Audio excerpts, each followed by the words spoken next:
Good morning everyone. Today is the iPhone 16 Pro Max pickup day for me. I'm pretty excited about it. Although there's a downside to today, I do have to drive an hour to pick it up. When I was ordering it, it got sold out pretty quick at the Apple store that is near my place, which is a 10-15 minute drive. So I do have to drive an hour to pick it up. It is what it is, it's fun, everything happens for a reason. Pretty excited about this video. Thank you for being here and enjoy the episode. Before we jump into this first look, let me give you some context. I've been using Apple products for over a decade and watching iPhones evolve year after year. In my opinion, the 15 series was a huge success, except the battery life. But Apple usually is not about that one product. It's about what the ecosystem brings when it comes to productivity, room for creativity, and overall convenience. And in fact, I tried using the Samsung S24 Ultra throughout 2024. It is a solid phone, no doubt, but the video quality just wasn't hitting the mark for me. So I ended up coming back to my trusty iPhone 15 Pro. The S24 Ultra is more of a work tablet for me because of its size. Anyways, let's get back to what's gonna go down today. We're heading to the Apple store in Waterloo, Ontario to pick up the new iPhone 16 Pro Max. Then I'm gonna head back home, unbox the 16 Pro Max, and I'll share my first thoughts. It's all about those initial reactions and the stuff that really stands out when you first check out a new device. I'll be honest, the excitement is building up as I roll up to the Apple store. There is a good buzz in the air, and it's usually like that when a new tech drops. I gotta give a shout out to the staff at the Waterloo, Ontario Apple store.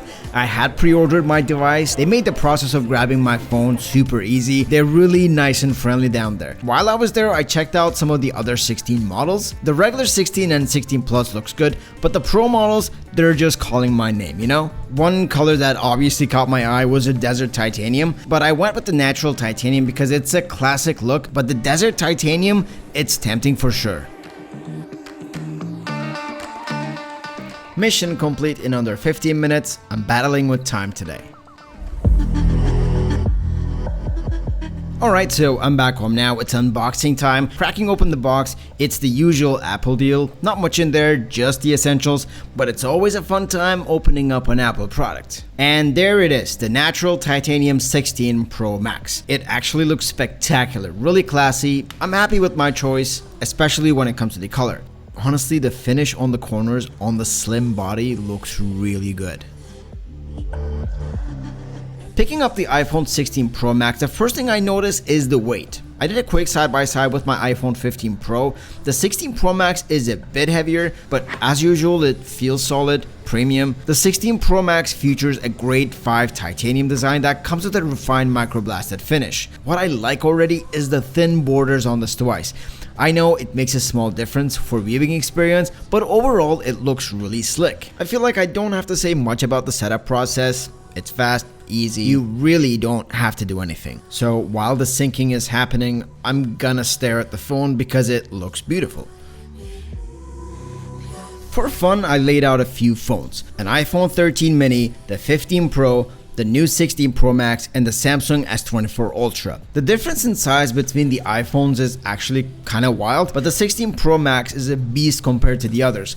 It's perfect if you're into big screens for creating content or just enjoying media. So you might be wondering, why did I go for the Pro Max over the other iPhone 16 models? Let me break it down for you. And then we'll talk about if this device has met my expectations as of my first impressions. First off, I'm big into having my phone as a B camera for my YouTube videos, and the Pro models are where it's at. The ProRes video is a game changer. You just can't get that on the regular 16 or 16 Plus. For what I do, it's a must-have. There's also the audio mix on the Pros, which I'm pretty excited to try out. Choosing between the iPhone 16 Pro and Pro Max came down to the size. After using the S24 Ultra, I kinda got used to having a bigger phone. The Pro Max's screen is awesome for consuming content, watching stuff, but it would also be great for editing on the go. And battery life is a big factor as well. The iPhone 16 Pro Max has a bigger battery life than the 16 Pro. At least that's what Apple claims. For someone like me, who's always on their phone for work and fun, the extra juice is clutch, especially on long shooting days.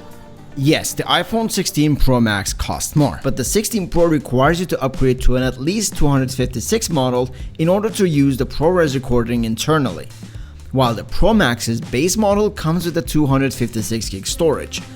When upgrading the 16 Pro to the 256, that brings the price up to a difference of only $100. And for me, the bigger screen, better battery, and overall experience definitely is worth it. Before we get out to test out the camera on the iPhone 16 Pro Max, like usual, I do want to keep my phone protected. This portion of the video is sponsored by Torras. Torras is a premium accessories brand that brings functionality and durability all together. This is the Ostand 360 degrees spin case. Torras and Apple are on the same page when it comes to boosting functionality.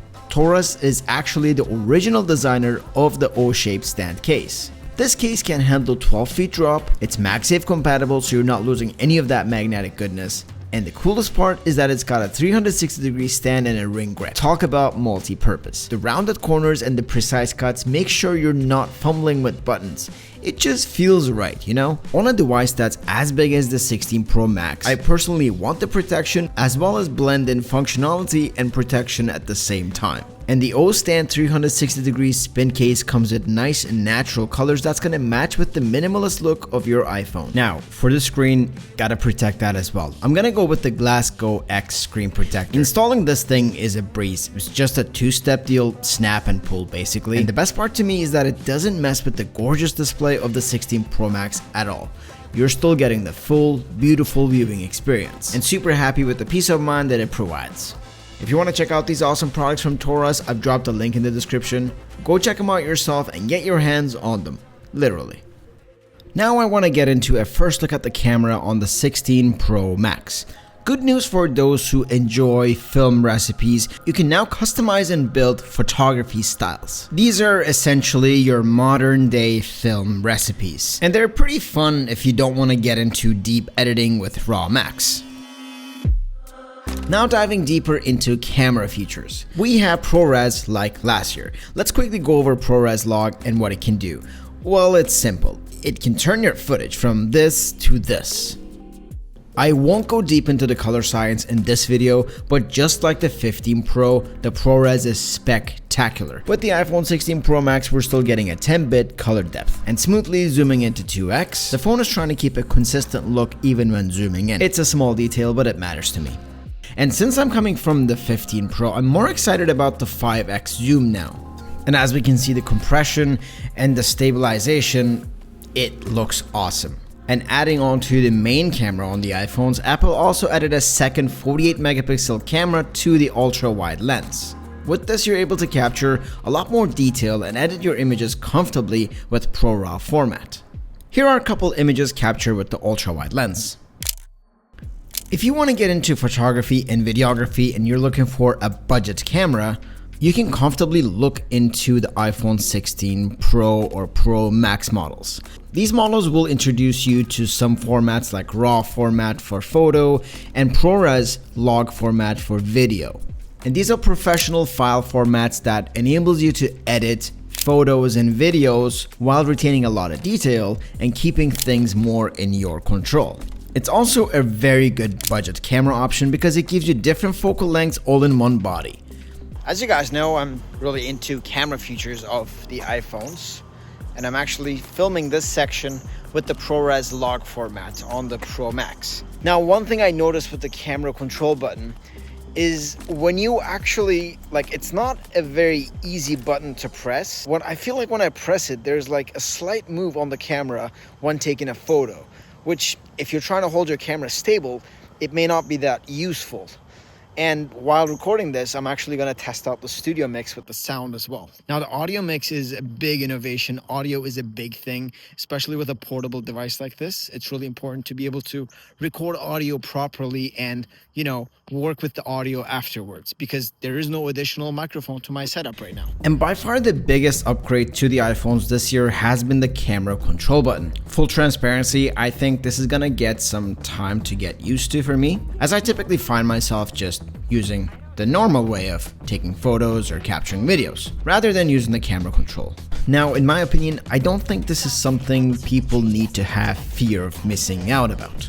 It's cool, but horizontally, it's kind of weird to handle. Here, I'm gonna say it, I feel like design does not fit functionality with this button.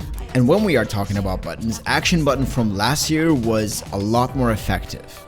In terms of what's inside the device, we do get the A18 Pro chip with 6-core GPU on the Pro Max. But I can't say my 15 Pro was slowing down or struggling by any means. I did notice a small glitch with 16 Pro Max. Today. Video should be out pretty soon. I'm pretty sure this will be fixed with new iOS updates. Instagram glitched here. When browsing through filters, the preview should be smooth and not restart playing the video. Also, the new iOS 18 is here. I do like that there's an option to customize your home screen for those who are into customization. It's also cool that you can adjust your icon sizes, like small and large. And personally, I'm probably gonna leave it as original or maybe stick to blackout mode. And iOS 18 comes with more features, like mixing in numbers to notes. This is great to have as it eliminates the use of Excel for basic day-to-day stuff like this. I will get into more iOS 18 updates like satellite texting when I do a full in-depth review of the 16 Pro Max. Now the question you might be asking is, am I happy with the 16 Pro Max? And the answer is a complicated maybe. Yes, kind of. I don't know. One of the things that I really like about the device for now is the battery life. When I unboxed the phone, it came at about 85%. So I played around the settings, went out, took some photos. I briefly charged it in the car because I'm kind of used to charging my phone because I come from a 15 Pro with a bad battery life. So I charged the phone for about 15 to 20 minutes, which that wasn't a fast charger by any means. The battery has gone down to about mid 70s, which is pretty good. Now that kind of justifies my reason to upgrade for the Pro Max. I wanted a phone with a better battery life that was able to do the same things as 15 Pro. So along with the battery life, I really like the fact that I now have a larger phone. And along with having a larger phone with slimmer borders on the screen, you get a bigger screen real estate, which is awesome. I also like the fact that I have a 5x zoom as well because I didn't have that on the 15 Pro. So as for my first impression, it's such a breeze to have the 5x zoom. And also, what I love is the audio mix. Sound is a very tricky thing, and having the control to do different filters and different kind of settings for your audio right on this device is amazing. I'm gonna be using that a ton. What I don't love as a person who has a photography background, I don't love the camera control button at all. So firstly, I don't like where it's placed on the 16 Pro Max models. I have average size hands, and reaching it when filming horizontally is kind of unnatural. It's not that camera feel. And I think usability wise, throughout the day, I feel like it became a kind of a chore to use that rather than just pulling out my phone, throwing on the camera and just taking photos like how a cell phone was intended to be. Touch to focus, all that stuff. I like the fact that a smartphone camera is a lot easier and more convenient to use. If I have to touch around a touchpad and try to get, the right zoom, the aperture, for me it kind of defeats the purpose of having something that's so accessible and just filming and taking photos right away. And mind you, these are my first impressions, so I actually may like the camera control as I get used to it. But as for my first time using it, I don't love it. And also another thing that I don't need is the photographic styles. I like to apply my own edits into photos, and that is why I go with the Pro models so that I can actually capture photos using Pro Max format. So personally, I'm not too interested in baking in edits on the phone. I rather have the freedom to edit the photos the way I like so that I can actually make it more custom to me. Now, I don't know if you would agree with me, but I feel like despite a really good Apple event, I feel like there's less of a hype for the new iPhones this year. And I think that could be because the Apple Intelligence will be coming late. Like December, what it seems like. So I think people are gonna think, let's just see what it's gonna be in a few months before we make that buying decision. So yeah, I think that's one thing that is kind of killing the hype for this device right now. It was really fun picking up the device and filming everything all in one day today. It's a great device that we can continue to talk about throughout the year and compare to some other devices out there on the market. So that being said, there will be a lot of comparison videos, especially with the 15, the Samsung. There will be a lot of comparisons coming your way. So as for today, that is it for me today. As always, thank you so much for watching. It has been a pleasure. I'll see you in the next video.